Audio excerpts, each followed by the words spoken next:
Sejam muito bem-vindos ao primeiro episódio do programa IPCcast, o seu hub de conteúdo, de entrevistas aqui da Igreja Presbiteriana Central de Curitiba. Meu nome é Vini Machado, eu sou diácono aqui da igreja e hoje eu vou ser um dos hosts desse programa. Meu nome é Emily, eu sou baterista da Central e também sou como hosting aqui desse episódio. A gente está com um convidado super especial. Ele é filho de pais mineiros do Alto Jequitibá e também ele já foi quase piloto da aeronáutica e presbítero aqui da nossa igreja. Esse ele é mesmo, tá, gente? Não foi quase. Então, assim, já aproveita que a gente vai soltar a vinheta, compartilha esse vídeo, se inscreve no canal, ativa o sininho para você lembrar das notificações. E eu queria agradecer já ao nosso patrocinador, o Girafas do Parque Shopping Barigui. Ele que está ajudando a gente a tocar para frente esse projeto. Tá bom? Solta a vinheta.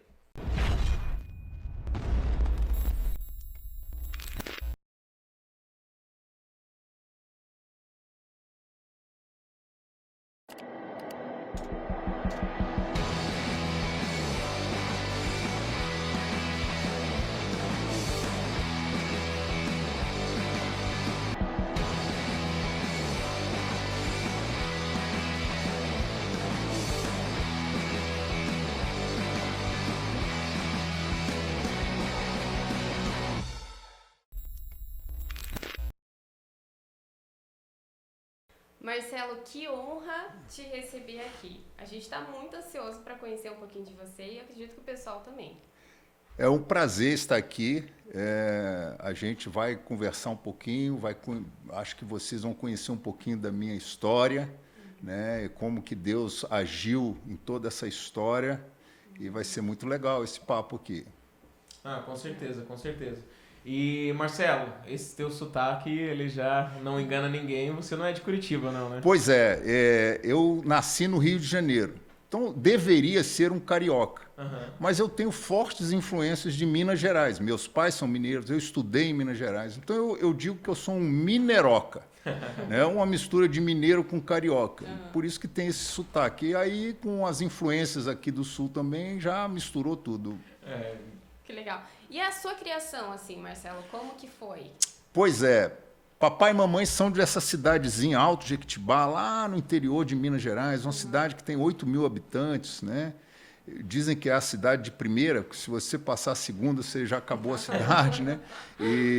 Mas lá tem um colégio evangélico da Igreja Presbiteriana do Brasil. Nossa, que legal. E é um colégio que teve o seu áureo, tempo assim, com muita gente que estudou lá, muitas famílias foram espalhadas. Você vai nas igrejas presbiterianas, geralmente o pessoal tem alguém que estudou lá. Aqui na nossa igreja tem algumas pessoas que estudaram lá, né, ex-alunos de lá. Papai e mamãe, primos. Nossa. E os pais deles eram primos primeiros. E aí se casaram. Papai já estava morando no Rio de Janeiro, ele saiu para fazer farmácia, depois fez um concurso para o Exército, e então levou mamãe para o Rio de Janeiro. E lá nasceram, então, os 4 meninos. E nós moramos, 4 meninos grandes, porque nós somos, assim, bastante volume, e nós moramos num apartamento no Rio de Janeiro, sempre moramos nesse apartamento, papai e mamãe, e lá a gente cresceu, a gente foi sendo criado, né, com toda essa origem mineira. Então eu gosto de comida mineira, né, eu tenho esse jeito meio mineiro de ser. E foi assim que a gente foi criado dentro de um apartamento no Rio de Janeiro. 4 meninos. E você vem, então, de uma criação militar e cristã já. Isso. Eu estudei no colégio militar. Depois eu fui para a Escola Preparatória de Cadetes do Ar, da Aeronáutica. Ah, sim, eu acho que a Emily comentou que você foi quase piloto, né? Quase fiquei piloto. curiosa pra saber disso Eu estudei aí, né? 3 anos lá e depois eu ia para a academia. E aí, sim, meu objetivo era ser um piloto aviador militar. Só que não deu certo. Eu fui cortado por causa de uma limitação visual, né? E, na realidade, a gente fala assim, por causa da limitação visual. Eu acho que Deus tem os planos, né? E a gente aprende, e eu aprendi ao longo do tempo, que Deus tem planos que às vezes não são os nossos, mas Ele tem planos maravilhosos para nós.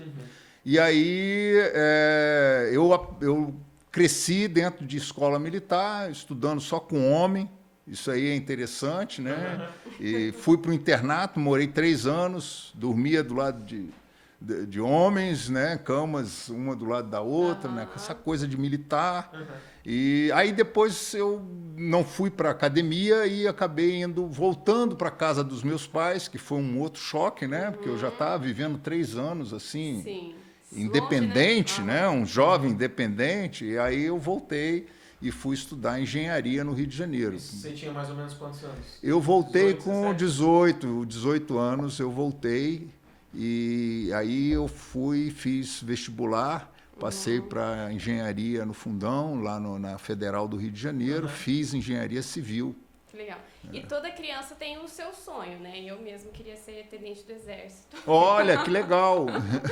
E o seu sonho já era... Pois é, essa influência, né, do militarismo lá em casa foi muito forte.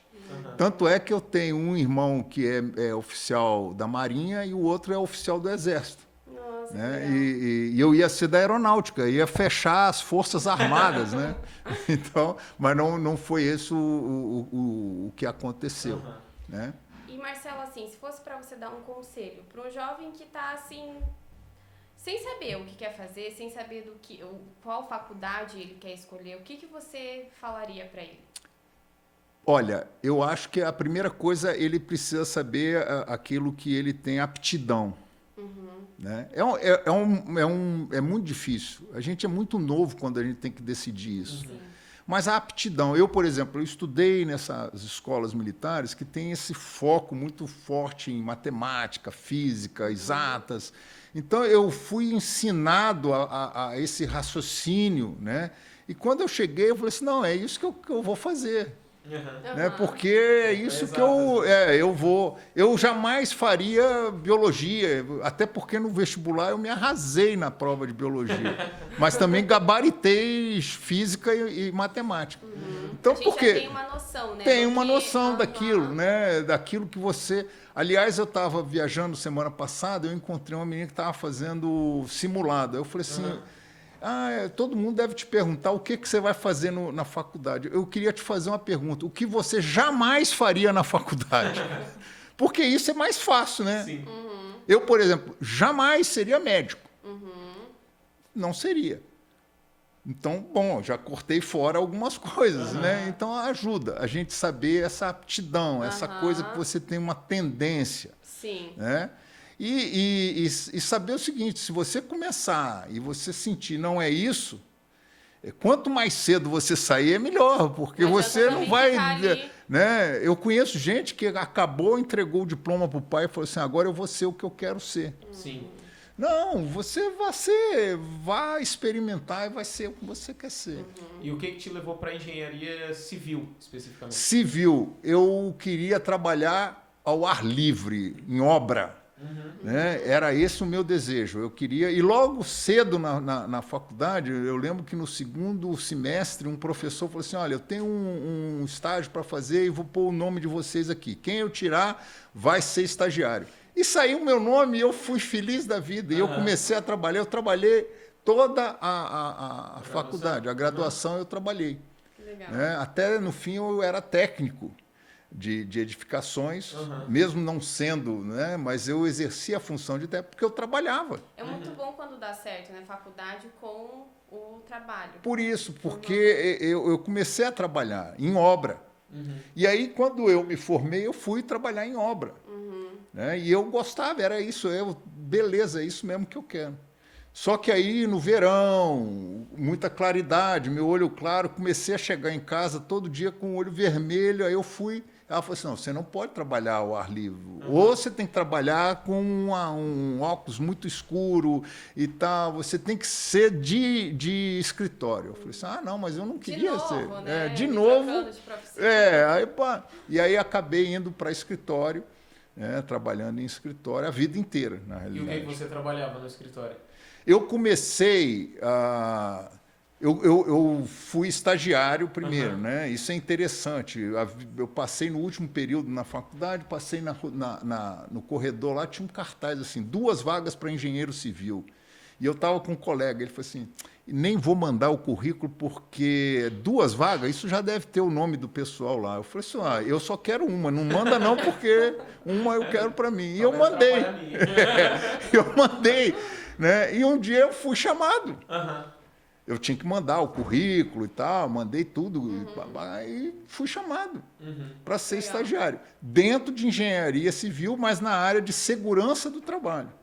E aí eu fui trabalhar nessa empresa multinacional, que na época se chamava ESSO, né, do posto ESSO, que hoje aqui em Curitiba se chama ExxonMobil, que é o nome americano da empresa, né, ExxonMobil do Brasil. E aí eu fui estagiar nessa área. E você trabalhou só alguns anos nessa empresa? Trabalhei 36 anos. Eu nem imaginaria isso, né? Quando cheguei estagiário e estagiei na área de segurança do trabalho e, no fim, eu tinha feito um sisteminha para o meu gerente na época. Diga-se de passagem, ele era meio desorganizado e o sistema era para organizar as atividades dele. E ele ficou encantado com isso. Falou assim, não, você tem que trabalhar na informática. Na informática? Não era. Foi a única matéria na faculdade que eu fiquei de prova final. E aí eu falei assim, poxa, é algo novo. Era na década de 80, era o que estava acontecendo no mercado, era informática chegando, né, tal. E aí eu falei assim, vou para isso. Vou encarar esse negócio. E Marcelo, fiquei sabendo aí que no seu currículo você colocou que você trabalhava na igreja. Isso. Como que foi isso? Olha só como é que Deus é assim, faz coisas maravilhosas, né? Eu pus no meu currículo outras atividades, professor da escola bíblica dominical. Em inglês, né? Porque era uma empresa americana, eu pus lá que eu era professor do Sunday School. E pus lá que eu era líder de jovens na igreja. E depois de um tempo que eu já estava lá, um dia eu encontrei um supervisor, e eu digo o nome dele, Antônio Roxo, porque eu preciso honrar essa pessoa. E ele falou assim, poxa, Marcelo, que bom ver você aqui. Eu quero dizer que o seu currículo caiu na minha mão. E quando eu li que você era professor de escola dominical e que era líder de jovem, eu falei assim, pode chamar esse menino aqui. É isso aí. E aí ele era diácono na Igreja Batista. E ele sabia que as pessoas que trabalhavam na igreja tinham um treinamento especial, porque eu creio muito que trabalhar na igreja é um grande treinamento para jovens no mercado de trabalho, porque você, dentro da igreja, você aprende liderança, você aprende a falar em público, você aprende um monte de coisas. E aí ele falou assim, não, eu naquela época, e que bom que eu estou vendo você aqui, você indo adiante, etc. Então, tanto é que quando eu vim para Curitiba em 2005, meu diretor falou assim, eu queria que você escrevesse um currículo para eu mandar lá para fora, porque você vem num cargo de liderança e tal. E eu escrevi, sou professor, sou líder de comunidade e tal. E ele virou e falou assim, Marcelo, isso aqui você pode tirar. Eu falei assim, não, isso eu não posso tirar. Você pode pedir para eu mudar todo o meu currículo, menos essas coisas aí. Mas isso aí não tem importância. Eu falei assim, não, para o americano tem. Se cair num americano de igreja, ele vai ler e vai falar assim, opa, esse menino aqui tem uma experiência. E se já começou assim, como que foi esses 36 anos, você sendo cristão, como que foi assim? Olha, eu vou te contar algo que aconteceu mês passado. Eu fui trabalhar no início, no estágio, eu fui para campo. Então, eu fui numa base que estocava combustível, que tinha caminhão que distribuía os combustíveis nos postos. Depois, eu fui trabalhar na fábrica de lubrificantes. E depois que eu fui para o prédio da matriz, que era o escritório, né? Trabalhava de terno. Era todo, né, uma coisa chique, né? E aí, naquela época não tinha máquina Xerox espalhada nos andares. Era um lugar e as pessoas que queriam Xerox tinham que ir lá pedir. E lá nesse lugar trabalhava o senhor Geraldo. O senhor Geraldo, ele era o responsável pela Xerox. e ele era batista. E logo nós nos entendemos cristãos e um dia o senhor Geraldo falou assim, Marcelo, nós precisamos fazer algo para impactar aqui. Eu falei assim, estou dentro, vamos fazer, vamos impactar. E ele, como as secretárias sempre iam lá pedir xerox, não sei o quê, nós falamos assim, vamos dar uma Bíblia para cada secretária. E aí eu falei assim, não, eu compro a Bíblia e o senhor entrega, porque o senhor que conhece as secretárias. Eu sou estagiário, eu não conheço ninguém aqui. E ele fez uma dedicatória e falou assim, não, mas você vai assinar de dedicatória. Eu assinei e nós distribuímos uma Bíblia para cada secretária no prédio. Há um mês atrás eu recebi uma mensagem nas mídias sociais dizendo, Marcelo, eu sou a Ângela. Você talvez não lembre de mim, mas você e o senhor Geraldo me deram uma Bíblia. E eu quero dizer para você que eu nunca li essa Bíblia, mas há um mês eu me converti. E eu quero te dizer que todo dia eu passo pelo seu nome e o nome do senhor Geraldo e agradeço a vida de vocês, porque eu estou lendo a Bíblia que vocês me deram. Que legal. Depois de 35 anos. Aquela Bíblia... Foi bem no comecinho mesmo. Foi lá, eu era estagiário. Você estava no Rio de Janeiro ainda? Estava no Rio de Janeiro, estava começando a trabalhar. E aí ela falou assim, eu estou procurando por você e o senhor Geraldo. O senhor Geraldo já era mais velho, muito mais velho naquela época, ele já deve ter falecido, mas eu dou graças a Deus, porque nós distribuímos Bíblias para todas as secretárias dentro do prédio da Matriz. Então, é possível ser cristão dentro do mundo corporativo. Né? E agora, mais ainda, porque você tem espaço para você ser quem você é. Né? Tem um livro que me chamou muita atenção, outro dia eu falei nisso, tem um senhor da igreja que fica assim, eu quero esse livro, porque eu comprei esse livro por causa do título dele. Fala assim, crente, esse chato. E eu falei assim, eu preciso ler esse livro, porque eu não quero ser esse crente, esse chato. Então você pode ser né, um crente, mas sem ser o chato da sessão, legal, né? Um crente... Né, eu nunca esqueço que uma outra pessoa uma vez falou assim, Marcelo, eu posso almoçar com você? Eu falei assim, pode, mas por que você quer? Qual é o assunto? Ele falou assim, não, porque você é um crente diferente, eu queria falar uns negócios para um crente. Aí, então, né, bacana essa referência, é um crente diferente. Né? Eu acho que é importante você estar falando isso, porque eu acho que às vezes a gente tem um pensamento muito dividido. Parece assim, que se eu quero servir a Deus, eu preciso ser pastor, eu preciso ir, não sei, fazer seminário, alguma coisa assim. E de fato existem algumas pessoas que são chamadas. São chamadas. Mas outras pessoas talvez se encontram nessa indecisão e se sentem até um pouco oprimidas, constrangidas, não sabem o que fazer. Então, na sua opinião, há espaço para o cristão no mercado de trabalho? Eu diria que há espaço, não. Tem que ter cristão no espaço do corporativo, de trabalho. Porque o cristão, ser cristão dentro da igreja é muito fácil. Agora, ser cristão num lugar e se tornar uma pessoa como uma referência para ser uma referência, uma reputação, um instrumento. Agora, tem que ser um cristão abençoador, aquele que está lá para abençoar. Né? E não para ficar pondo o dedo na cara dos outros, né? Achando que todo mundo tem que... Muitas vezes a gente só tem que amar, acolher e... Acolher, ouvir, Sim. Né? Dar a oportunidade da pessoa, né? De orar por ela. Há pouco tempo aqui nós criamos um grupo de cristãos aqui no nosso escritório. Aliás, eles se reúnem aqui na igreja, na quarta-feira ao meio-dia.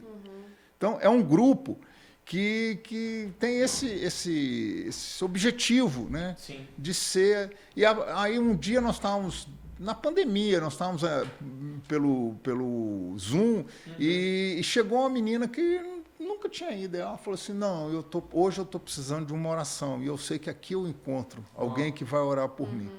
E eu lembro direitinho que na hora de orar, alguém falou assim, puxa, pede o Marcelo para fazer essa oração por você. E aí eu falei assim, sim, com certeza. Né? Ela tinha recebido um diagnóstico de autismo do filho, ela estava abalada com isso, e ali ela buscou aquele grupo, porque sabia que ali tinha gente que ia abraçar, ia orar, ia sentir com ela. Então, é importantíssimo ter gente crente nas empresas, né? No mundo corporativo, né? Isso. Marcelo, saindo um pouco do trabalho, indo para a família, como que foi para você e para Maristela, assim? Puxa, então vamos lá, vamos falar um pouquinho de família. Primeiro, pode até voltar um pouquinho e como que vocês se conheceram? Pois é, então tem que falar isso, né? Lembra que minha família era de origem presbiteriana, lá do interior. Mamãe chegou no Rio de Janeiro com o papai, ela logo se envolveu na igreja, sempre foi envolvida na igreja, na liderança, tanto da SAF quanto em corais. Ela foi organista, foi regente, depois foi para a SAF, presidente. E mamãe era assim, muito visível, né? E papai era o contrário. Mamãe era expansiva. Eu acho que eu puxei um pouquinho a mamãe. E papai era mais recatado, sabe? Ele não gostava dessa exposição muito forte. Trabalhava, chegou a ser diácono da igreja e tal, mas na dele, né? E aí eu falei assim, puxa, eu não quero também me expor demais. E eu sempre fui uma criança, um adolescente assim meio... Aí depois eu saí para estudar. E aí... Mas quando eu voltei assim, jovem, independente, né? E aí você foi para o internato. Isso, quando eu fui para estudar na aeronáutica. Aí eu voltei para fazer a faculdade. E ali eu me encontrei com um grupo de jovens da igreja. E ali eu me envolvi com a igreja. Ali eu falei assim, não, eu quero isso para mim. Né? Antes era algo dos meus pais. Sim. Ali era minha escolha. Sim. Né? Eu escolhi. E ali eu comecei a me envolver, a mostrar um pouco desse dom de liderança. E aí eu fui eleito presidente. E lá estava a Maristela, que também era da liderança. Nunca foi da mesma diretoria que eu, porque ela era do lado oposto, sabe? Então, mas os opostos se atraem. Com certeza. Os opostos se atraem. E ali a gente começou a namorar. E eu quero dizer, vou contar aqui, não sei se ela vai gostar ou não, mas o primeiro beijo foi na Kombi da igreja. Olha! Entendeu? Eu era Esse casal Então, eu era motorista do carro da igreja. Então, tinham 5 motoristas na igreja e qualquer um que precisasse do carro da igreja tinha que pedir um desses motoristas. E eu estava com o carro da igreja quando eu fui levar ela em casa. E eu falei assim, e aí rolou um beijo e ali a gente começou. Né? Então, já foi abençoado porque foi no carro da igreja. Já tinha a bênção ali. Já tinha uma bênção ali. E só porque você mencionou sobre o seu processo de fato se tornar cristão e fazer com que a fé dos seus pais agora fosse sua, minha, né? Mas teve alguma experiência assim mais marcante nesse processo? Teve uma experiência mais assim emocional, né, forte, foi quando um grupo do Palavra da Vida, que ia todo ano, o grupo Palavra da Vida ia na Páscoa lá na igreja. E aí o pastor fez um sermão e eu comecei a sentir alguma coisa, mas eu falei assim, eu não vou lá na frente. Eu não vou lá na frente. E aí aquilo me incomodando e ele lá no coisa, aí eu falei assim, Deus, se é comigo, eu não vou lá na frente, mas você arruma um jeito de eu... E no que eu acabei de falar isso, o pastor falou assim, se você está com vergonha de vir aqui à frente, vai na salinha ali do lado que eu estou lá te esperando. Aí eu falei assim, não é possível, Deus está falando isso para mim, pô. Eu tenho que ir nessa salinha aí, Se pô. é na salinha, eu vou, mas lá na frente... Lá na frente não, mas na salinha eu vou. Então, esse dia foi um dia assim, marcante, né? Diferente. Sim. A gente tem mesmo, né, essa vergonha. Assim, né? Exposto, né? Exposto, né? Essa coisa que era muito comum antigamente. Não, vem aqui na frente, faça essa oração, né? Mas ali foi um dia marcante. Mas eu não diria assim, a conversão foi essa transformação de algo que era de meus pais para algo que era meu. é a minha fé. Isso acontece mesmo quando você já nasce, né, no É. ambiente cristão. Porque não tem... Ai, não, na data tal teve... Você já tanto tá quanto no gradativo, meio. Você tá no meio, né? Então tem um momento que você começa a enxergar de outra forma. Isso. Né? É que você tá aí, é você enxergando, é Aham. você assumindo essa fé para você. Porque Sim. quando você é criança, vamos na escola militar, mas vamos. por quê? Porque meu pai vai. Vai. Aí, né? E é legal que o pai Exatamente, leve, é um né? Eu acho que a gente incentivo, é por precisa eles, estimular né? isso. Exato. Não, o pai leva. É Só que o verdade. pai não pode delegar para a igreja. Não, eu levo e deixo a igreja fazer o trabalho dela. Não, porque em casa ele passa 24 horas em casa com aquela criança. Ele precisa de mostrar essa fé dentro de casa. Eu dou graças a Deus pelos meus pais. Não eram perfeitos, tinham lá seus ranca-rabos, etc. Mas eles mostravam a fé assim bem do dia a dia, né? Foi uma ponte, né? E assim, foi. aham. Até o Legal. dia que eu falei assim, não, isso eu quero para mim. Né? Essa fé eu quero para mim.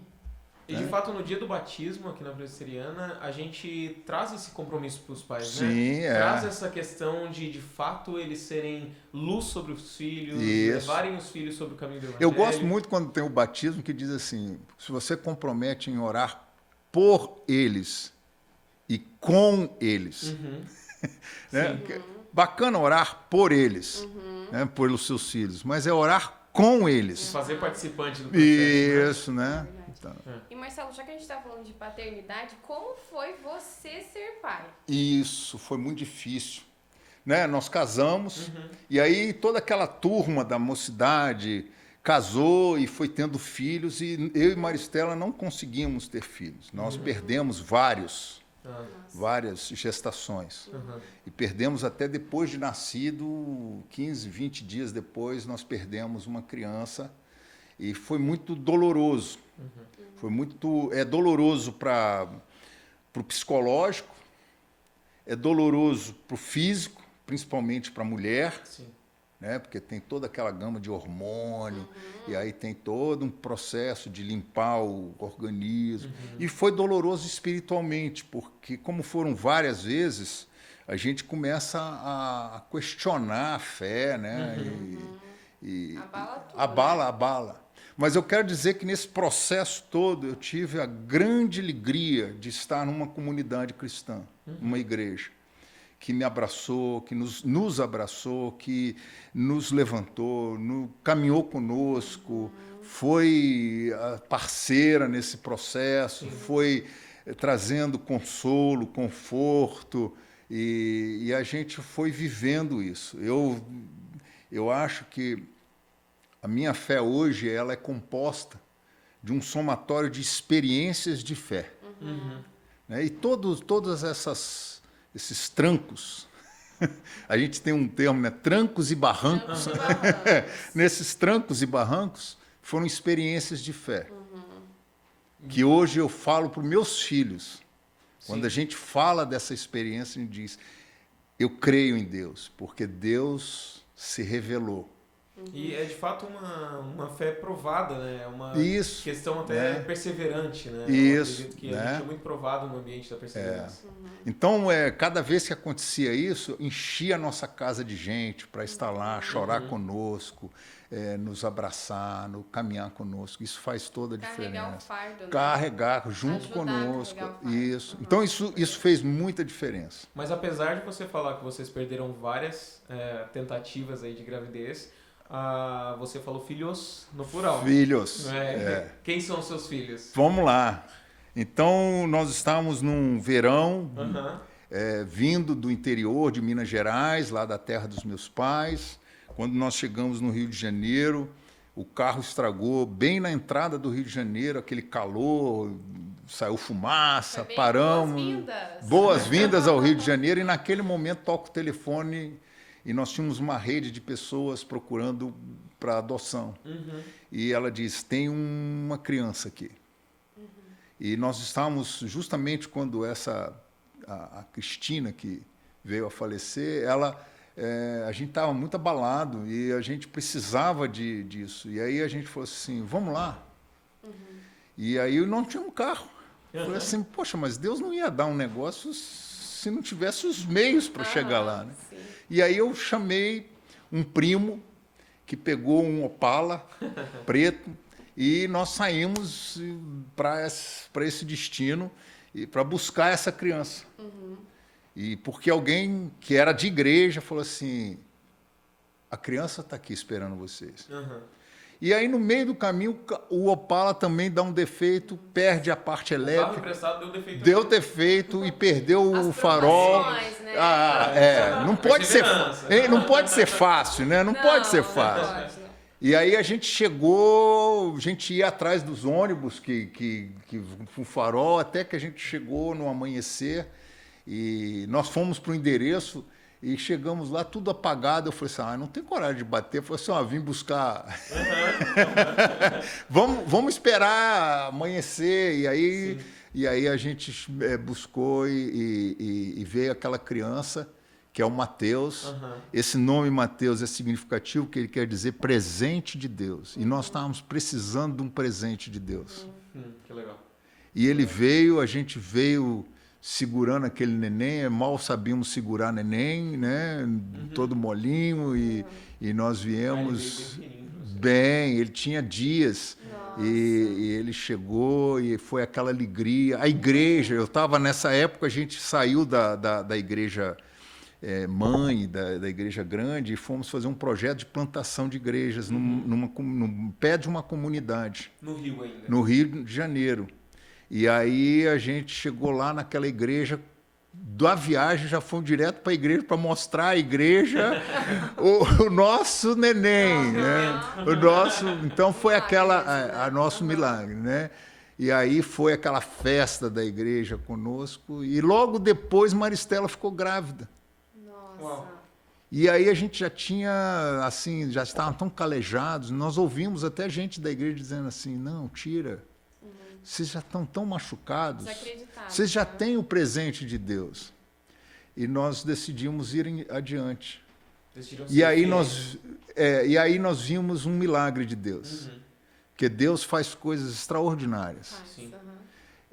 Coloca um médico que estava fazendo um mestrado na área de gravidez de risco, que fazia esse mestrado num hospital público, baseado numa universidade pública, e ele vira e fala assim, eu quero tomar conta dessa gravidez para vocês. E Maristela passou toda a gravidez, e toda semana ia lá, fazia todos os exames, de graça, sem gastar um tostão, e chegou a hora e nasceu Mariana. Sim.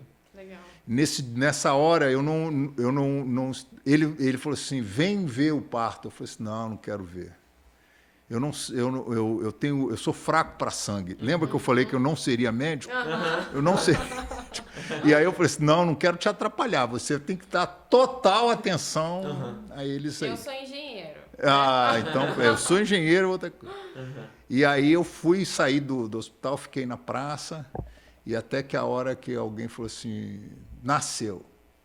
E aí, quando nasceu, eu fui caminhando, e no meio do caminho eu resolvi me ajoelhar. E dizer a Deus o quanto Ele é tremendo e faz coisas que a gente não imagina. Faz muito mais do que a gente imagina e pede e pensa. E ela veio saudável, ela veio... É Mariana, né? Mariana, perfeita. E essa ideia por os 4 N's? Pois é, não teve nada assim muito combinado, Não? exceto o cachorrinho, que lá em casa também é com a letra M. Então nós somos Marcelo, Maristela, Mateus e Mariana. E aí todo cachorrinho que a gente pega, a gente bota um nome com M. Já foi Mili, já foi Molly e agora é Michelangelo. Então... Tá em casa, A família do M. Dos M's, né? Eu espero que não dê M. Ô Marcelo, e assim... Pô, você me fez, quase me emocionei aqui, hein? Ia sair aí, né? Mas, lembrar até saindo disso. um pouquinho da nossa pauta, assim, que conselho você dá para famílias que estão enfrentando uma situação parecida com a que vocês enfrentaram? Essa questão de tentar engravidar e a gravidez não dá certo, o filho não vem... Eu aqui no escritório, aqui já em Curitiba, porque nós chegamos em 2005, então, e foi crescendo a empresa aqui, muitas vezes os casais novos perdiam porque tem uma certa probabilidade da primeira gravidez perder e tal. Sim. Mas E o RH falava assim, vai lá conversar com o Marcelo, porque ele pode dar alguma orientação para você. No trabalho. Né? Olha aí. Né? E não é porque ele é crente, né? É porque ele pode te dar uma palavra de conforto, de consolo, de experiência, e está disponível. Tem assim, histórias bacanas, bonitas, né, desse processo. E toda vez que essas pessoas, ou mulher ou homem ia lá falar comigo, além da gente deixar ele falar e chorar junto e etc., eu repetia um versículo que é um versículo assim chave para mim, que foi o que me quase que foi a rocha que eu pude, que é um versículo em Salmo que diz assim: pode a tristeza durar uma noite toda, ou pode o choro durar a noite, mas a alegria vem pela manhã. Esse versículo ele mexe muito comigo e mexeu com muitos com quem eu pude compartilhar, porque às vezes a gente entra na noite e não sabe sair da noite. A gente entra na noite sem a perspectiva do amanhecer. Sim. E acha que o certo é a noite. Mas esse versículo diz, não, haverá um amanhecer. Você vai passar a noite, mas haverá o amanhecer. E o amanhecer é assim, é devagar, não é igual um interruptor que você liga e acendeu. Não, o amanhecer vai devagar, vai chegando a luz. Né? E a alegria vem pela manhã, ela vai crescendo, ela vai... Então, você tem que estar esperando o amanhecer. Sim.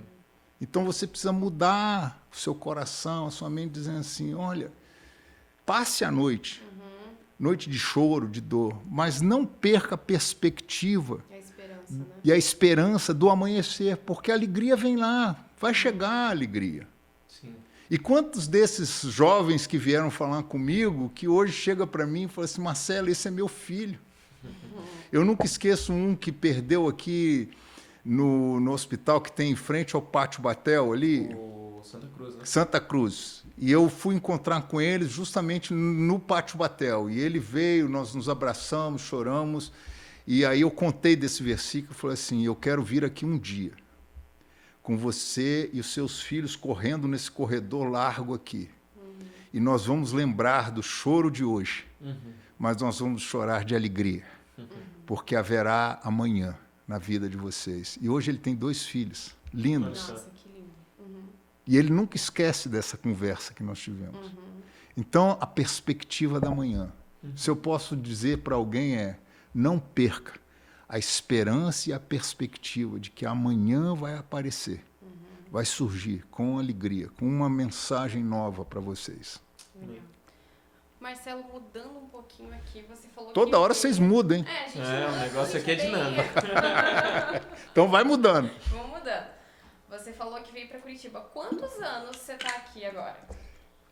Dia 25 de julho de 2005, nós chegamos aqui em Curitiba, num dia chuvoso, frio. Ontem, no caso.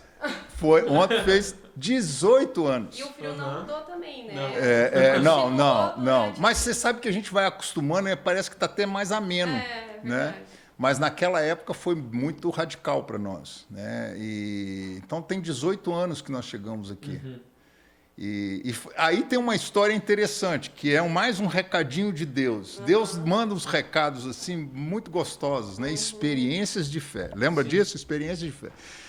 Nós chegamos em 25 de julho e fomos para um hotel, porque a gente não tinha casa alugada ou apartamento, que seja. Eu morei quase 2, 3 meses num hotel com os filhos E aí, nesse dia, nós chegamos, deixamos as malas no hotel e falamos assim, vamos almoçar. E aí apertamos o botão do elevador do hotel, abre o elevador, tinha um casal da igreja lá do Rio de Janeiro. Nossa. Aí nós olhamos, mas o que você está fazendo aqui? Aí eles, não, eu que pergunto o que vocês estão... Eu estou de turista. Eu falei assim, eu estou de morador. E aí nós ficamos tão amigos que esse casal, eles têm um carinho tão grande que todo ano eles vêm aqui em julho. Que legal. Comemorar com vocês. Comemorar, o próximo do dia 25, comemorar, porque ele é professor e ela também, então é justamente o período de férias dele. Então eles passam aqui para comemorar aniversário, um aniversário de chegada. Então, dia 25 de julho é uma marca lá na nossa família. A gente comemora. Que legal. E como que você parou aqui na nossa comunidade? Pois é. Aí vamos aí a essa história que começa em 1974. Meu pai, como militar, foi transferido para Curitiba. Ele foi trabalhar no Hospital Militar aqui do Batel. E ele trabalhou 2 anos aqui em Curitiba. Foi 74, 75. O ano da neve aqui em Curitiba. Eu tenho foto minha na neve. E nesse período, quando minha família saiu do Rio, o pastor de lá já falou, tá indo uma família daqui e tal para o Reverendo Oswaldo. Então nós chegamos e já fomos nos envolvendo aqui, quer dizer, meus pais, né? Eu só frequentava, eu era trazido, né? Mas lembro da escola dominical, lembro de algumas pessoas dessa época. Então aí começou esse vínculo, né? E em 2005, quando nós viemos para cá, que era a referência que a gente tinha.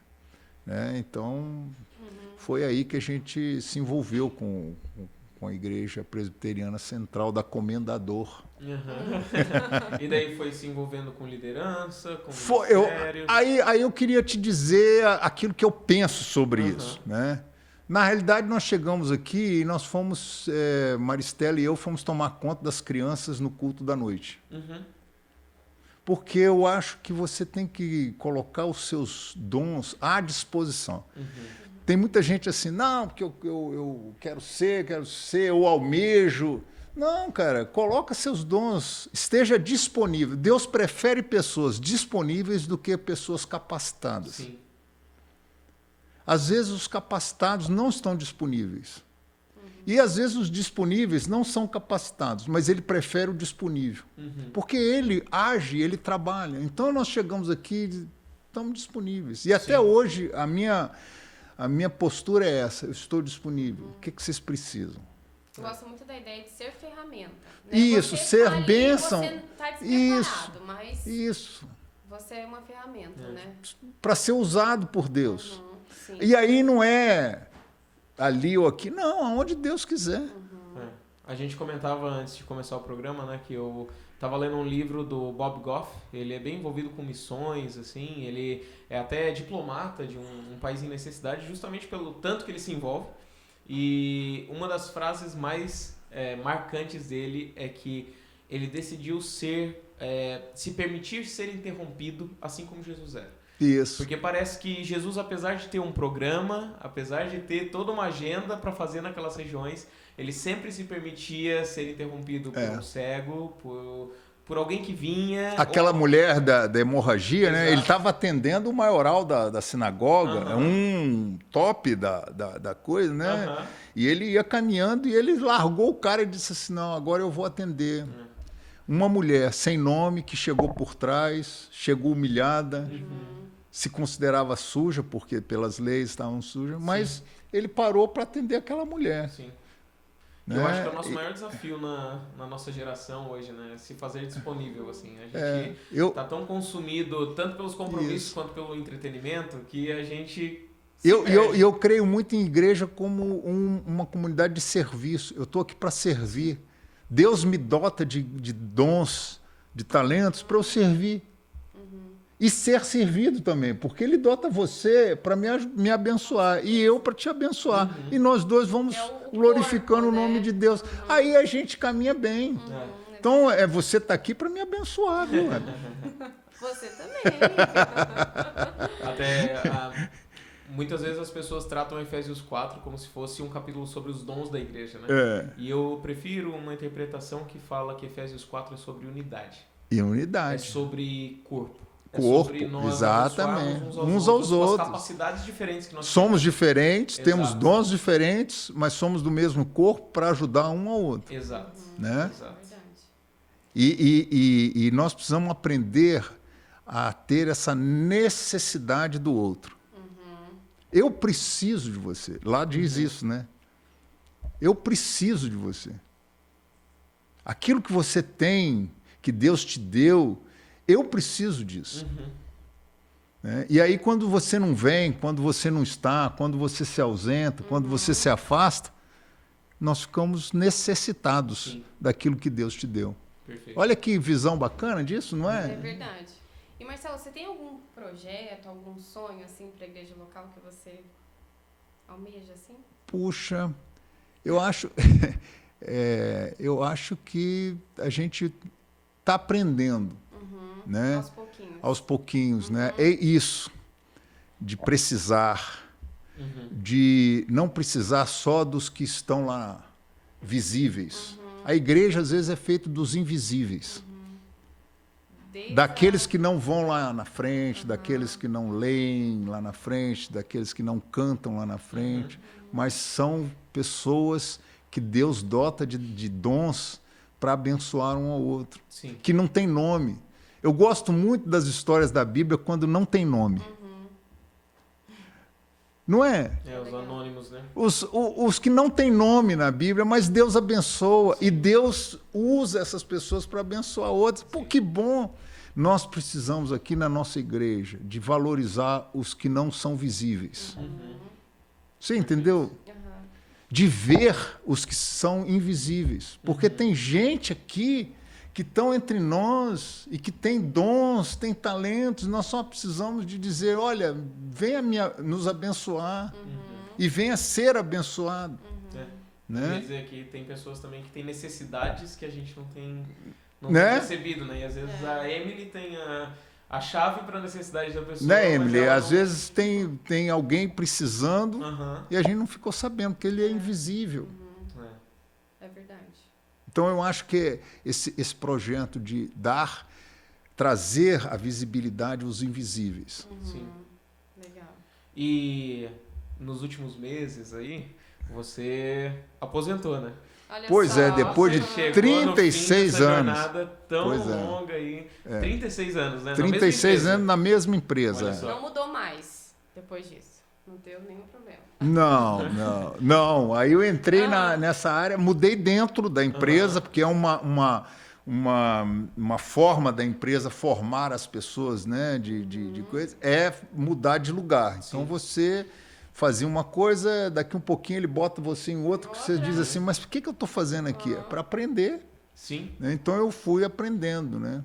E- Voltei a ser gerente de projeto um tempo, aí depois voltei a ser gerente de um grupo, e aí foi, né? Isso durante esses 36 anos. 36 anos. Trabalhei em várias coisas diferentes, em vários projetos diferentes. Mas agora... Agora, não mais. agora eu estou aposentado. Entendi. E tá Mas curtindo? sabe, olha, duas coisas. A primeira é que eu falei assim, eu quero pegar o que eu aprendi nesse tempo e passar para os jovens. Porque eu dei cabeçada, eu não andei como talvez eu pudesse crescer tão rápido. Às vezes as portas se fecharam, outras se abriram e eu não estava pronto. E eu queria dar algumas dicas para os jovens, dizendo assim, ó, vai por aqui, vai por ali, vai, ó, cuidado aqui, dá uns alertas Sim. para acelerar a carreira dos jovens. Né? Principalmente os jovens que querem essa carreira mais acelerada, aguçada. Né? Aí eu falei assim, olha, eu acho que eu vou por esse caminho aqui, eu vou fazer um pouco de mentoria. E quando eu saí, eu escolhi 15 pessoas da Exxon, que eu tenho, uma vez por mês, eu tenho me encontrado com eles. Uma espécie de mentoria. De uma mentoria, e depois, ao longo do mês, se quiser individual, e algumas pessoas querem, a gente conversa, fala de um assunto, de outro, alguma coisa que está acontecendo, com esse objetivo. E na própria igreja você também é bem envolvido com aconselhamento de jovens? Também, é isso. Eu tive num congresso aqui da federação, e agora alguém estava lá, que não é dessa federação, já me chamou para falar na outra federação. Olha só. E tal. Então, há uma carência. Sabe por quê? Eu acho que no mundo corporativo e na igreja também, nós estamos com uma carência de liderança. Tem muita gente na igreja, e agora eu vou falar mais na igreja, que diz assim, não, tô aí, tá, não sei o quê. Então, você assume? Não. Eu ajudo, mas não assumo. Não, cara, você está aqui, você está sendo chamado para ser bênção aqui, então assume, pô. Vamos lá, vamos trabalhar. As pessoas têm um pouco de medo, assim, desse receio, né? Mas não, mas se não fizer, não aprende. desse jeito, Né? Eu, um tempo lá na empresa, eu tomava conta das reuniões de segurança, que é um pilar da empresa, segurança no trabalho, não sei o quê e tal. E eu falava para 2.000 pessoas, e a gente lá, né, ensinando algumas coisas e tal. E um cara uma vez falou assim, Marcelo, você pode me ensinar como é que você fala aí? Como é que você aprendeu isso? Você pode me ensinar? Aí eu falei assim, olha, camarada, eu aprendi desde cedo falando na igreja. Então, se você quer, você entra para uma igreja e se disponibiliza a ajudar lá. Eles vão te pôr para você falar lá na frente de um monte de gente. Você vai gaguejar, vai errar, mas não se preocupe, é assim mesmo que a gente aprende. Vai aprender, né? Agora, se você ficar sentado me ouvindo, você não vai aprender, você tem que ir lá fazer. Sim. E eu acho que a gente tem essa carência nas empresas e na igreja, de gente liderança. Sim. Que diz, olha, eu estou disponível. Vamos lá, vamos ser... Você vai ser perfeito? Não, não é. Que pretensão é a sua? Ser perfeito? Sim. Não vai. Mas você vai aprender, você vai ter oportunidade de aprender. E a igreja é uma tremenda escola. Sim. A gente aprende demais na igreja. Tem Aprende a lidar com gente, Emily. Que a coisa mais difícil que tem é lidar com gente. É verdade. Entendeu? Então você aprende, na igreja você aprende. Porque na igreja tem gente que é chato pra caramba, cara. Mas você aprende a lidar. O crente ia ser chato? O crente O crente chato, lembra do livro? Então, mas tem. Você aprende a lidar, né, com ter paciência, Sim. liderar essas pessoas, ter projetos. Olha aí, isso aqui é um projeto, cara. Sim. Fantástico, que envolve um monte de gente, que tem que marcar horário, que um entende de um jeito, outro entende. Aprendizado de liderança. Eu acho muito legal, porque assim, a gente sempre almeja a aposentadoria depois que a gente começa a trabalhar, né? Nossa, faltam tantos dias para mim se aposentar, eu só tenho 18.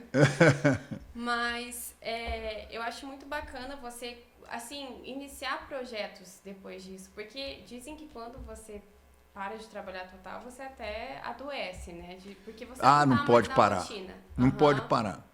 E me admira muito isso. Você, eu lembro de uma vez que eu encontrei um presbítero lá no Rio de Janeiro, e ele estava com câncer. E ele estava deprimido. E a esposa dele veio falar para mim e tal. Aí eu falei assim, deixa que eu vou conversar com ele. Senta aqui, quero falar com você. Sabe andar de bicicleta? Sei. E... beleza, e como é que funciona andar de bicicleta? Não, você anda, pedala e tal. Eu falei assim, o que acontece se você parar de pedalar? A bicicleta para. E o que acontece? Você cai. Eu falei assim, entendeu o recado? Se parar de pedalar, cai. Sim. Então não pode parar. Então esses 6 meses que eu estou aí, 6, 7 meses que eu estou... Eu fiz vários cursos. E eu estou descobrindo que na internet tem tanto curso grátis que eu sou rato de curso agora, entendeu? Então eu já fiz curso de oratória, de comunicação, de liderança, de inteligência artificial. Eu agora estou fazendo um de neuromarketing. Olha só. Estou aprendendo sobre neurociência, neuromarketing, neurobranding e tomada de decisão. Eu tô mergulhado nisso. Eu agora estou aprendendo isso. E estou fascinado com o cérebro, como é que funciona, aquela coisa toda. Fantástico. Legal. Fantástico. Legal. E usando essas coisas, a gente usa isso no dia a dia, né? Então, Marcelo, e assim, a gente está chegando nos nossos últimos minutos aqui do... Já? Mas a gente podia falar com você assim. Não, viraria aqui à noite. Então, tá. Mas eu queria te fazer uma pergunta, que talvez ela seja bastante pessoal. Se você hoje, com a cabeça de hoje, pudesse voltar no tempo e se encontrar com aquele Marcelo de 18 anos que tinha acabado de ter talvez os seus sonhos esmagados pela aeronáutica, de não poder se tornar um piloto, e de parecer que estava dando tudo errado, o que você falaria para aquele Marcelo? Cara, eu vou te dizer que eu sentaria com ele e falaria muita coisa para ele. Falei assim, camarada, você não pode desistir. Você é um cara que você tem que mostrar resistência, resiliência. Né? Que parece igual, mas não é. Uma coisa é resistência, outra é resiliência. Você pode definir para quem nos ouve? Não... Resiliência é fácil, porque você pega uma bola e você aperta a bola, ela vai espremendo, ela vai ficando um ovo. E quando você solta, ela volta a ser bola. Isso é resiliência, ou seja, vem a pressão, você até chega a se deformar. Mas quando a pressão sai, ela volta à forma original. A resiliência, ela mostra a sua integridade. Porque vem a pressão, aí você deforma, mas na hora que sai, você volta à forma. Eu sou assim, eu sou bola. Sim. Eu não deixei de ser bola porque eu sofri essa pressão. Sim. Né? E a resistência vem de resistência dos materiais, que é uma matéria de engenharia. É mesmo? Né? Então, exatamente. Então, todo material tem uma resistência. Se eu apertar esse copo aqui, ele vai esmagar. Ele aguenta uma determinada força aqui. E se eu fizer isso aqui, vai esmagar? Não. Vai, depende da força. Depende da força. Mas não assim. Né? Então a resistência esse é mais resistente, porque eu tenho que ter mais força para destruir, para apertar, para quebrar. Então a resistência é você ter essa força com a pressão que vem. Você não quebra fácil. Perfeito. Né? E eu diria a terceira palavra é flexibilidade. Uma das coisas que eu aprendi na vida é ser flexível. Principalmente no casamento. Você tem que ser flexível. Nos relacionamentos, você tem que ser flexível. Porque o rígido, quando vem a pressão, ele quebra. O flexível, quando vem a pressão, ele deforma, mas ele volta. Porque ele é flexível. Sim. O problema é que nós estamos encontrando muita gente rígida demais. E aí, quando vem a força, ela quebra. Sim. E aí ela se quebra. Perfeito. Nós precisamos ser mais flexíveis. É verdade. Né? É igual a régua. Lembra da régua que você faz assim, ela deforma, aí depois ela vem? Agora, se você fizer demais, ela quebra. Aí é resistência. Mas se ela não fosse flexível, ela nem vergaria. Sim. E nos nossos relacionamentos eu tenho visto muita gente rígida demais. Então eu diria para o Marcelo lá de 1986, Bolinha. olha, resistência, flexibilidade, resiliência. É a chave. Vai que você vai chegar lá. Né, Marcelo? Não, chegamos lá. E eu aprendi isso ao longo do caminho. Perfeito. Né? Perfeito. Marcelo, estamos quase encerrando. Mas antes a gente queria te dar um presente dos nossos patrocinadores. Nossa, aqui. mas além de... Girafas do Parque Barigui. Que honra! Muito obrigado. Olha aí, ó. Então, e eu quero convidar o pessoal aí para ir lá no Girafas do Parque Olha Shopping aí, Barigui, ó. isso aí, ó. O pessoal Quem tá sabe a gente combina viabilizando no esse nosso mesmo dia, episódio. vai todo mundo. Eu vou de graça, mas vocês pagam. Obrigado, gente. Marcelo, Foi muito muito obrigada. bom. Foi muito bom a gente trocar essas ideias aqui e vocês me conhecerem um pouco mais. Né? Por isso que eu sou do jeito que eu sou. Viu? E para quem não sabe, o Marcelo ele é bem envolvido com os jovens e às vezes deixa os jovens no chinelo, tá? É verdade. Tem mais energia que nós, muitos juntos. Ah, Então, isso é interessante. Depois da aposentadoria, eu comecei a cuidar mais do meu corpo. E nos Porque ao longo do acampamentos? período eu fui me distanciando dessa coisa. Então eu faço ginástica 2 vezes por semana na academia, ando de bicicleta 2 vezes ou 3 vezes, dependendo se tiver chuva. Se tiver chuva eu vou para academia de novo. Então eu estou agora assim, de manhã eu me dedico a cuidar da minha saúde, viu? Perfeito. Que legal, perfeito. É isso Mas aí. muito obrigado. Eu acho que a gente sai daqui bastante edificado. Nossa, Né? super. Valeu, que bom que Obrigada foi legal. Muito obrigado vocês terem assim feito essas perguntas instigantes, me fez quase chorar e tal, mas foi muito bom. E eu queria agradecer você também, que acompanhou todo esse programa, todo esse episódio. Agradecer você que curtiu, compartilhou, você que se inscreveu no nosso canal. Se você não fez ainda, faz agora. E também segue a gente nas redes sociais. É @IPCTBA. IPC de Igreja Presbiteriana Central e o CTBA de Curitiba. Então você vai nos achar lá. Qualquer coisa procura no Google, tá bom? Muito obrigado pela sua presença, muito obrigado por ter nos assistido e esperamos você no próximo episódio do IPCcast. Valeu! É isso aí, pessoal. Qualquer coisa, manda pro seu amigo, compartilha com ele, que vai ser muito inspirador para ele também. Tchau!